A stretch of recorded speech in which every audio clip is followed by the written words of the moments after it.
nation of Raiders. It's a nation of Raiders. We a nation of Raiders.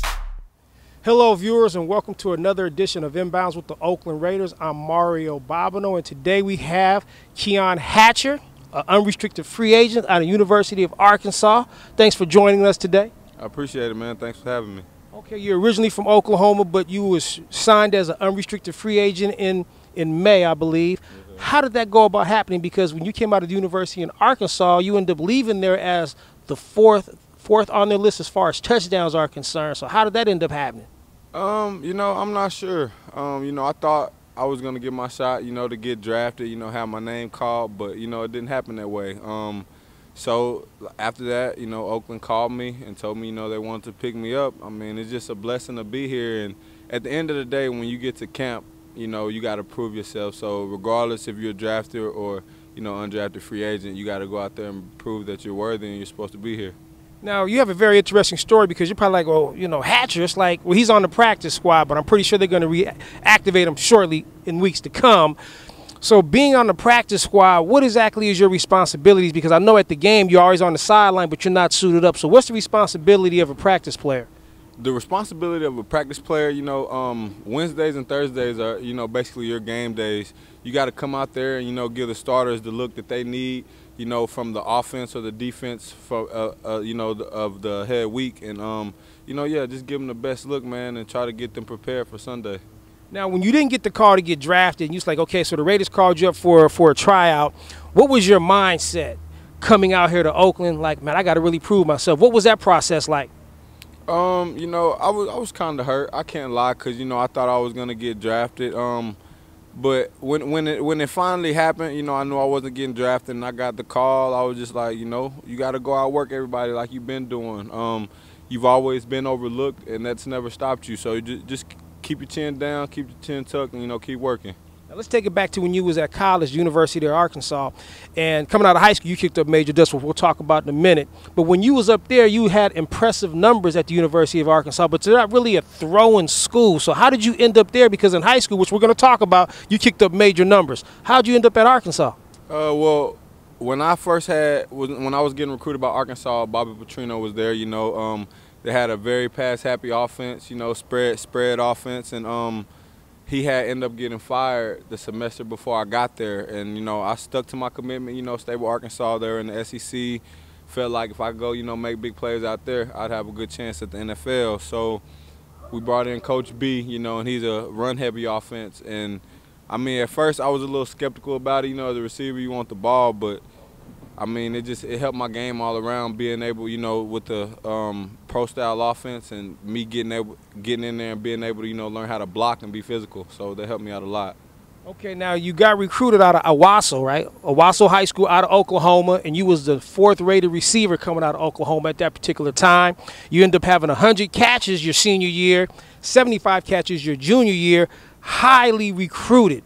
And then you end up at University of Arkansas, even though I think you just explained that, but no other colleges recruited you because you was putting up numbers, my man. Yeah, man, it's crazy. Like I said, I've always been overlooked, my whole life.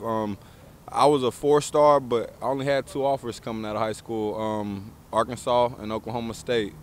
Those are my 2 offers, man, and, both of them were top 5 schools at the time, so it was definitely a blessing, but, everything happens for a reason. You just got to continue to work and go get what you want. Totally agree. Now let's talk education. Let's talk about the importance of when you were in high school, why it was important to take your classes seriously and listen to what your teachers was trying to teach you. School is very important. In high school, your teachers trying to tell you things and teach you things. It's just getting you prepared for, real life, getting you prepared for college. High school, it sets you up, sets you up for positive things in life, going to school and keeping your grades up. That's the only way you're really going to get where you want to go in life is if you, stay focused in the classroom and stay focused on, your goals in life. And let's talk about, I'm all about these kids staying healthy. Why is it important for these youngsters to get out, play 60, just do something to keep themselves active? Why is that so important? It's important to stay healthy, man. Like you said, get out there and exercise so you can keep your body right, keep your body right, keep your mind right. Overall, working out, it releases a lot of stress and a lot of, toxins that's in your body, and it helps you a lot. So you definitely need to get those 60 minutes in.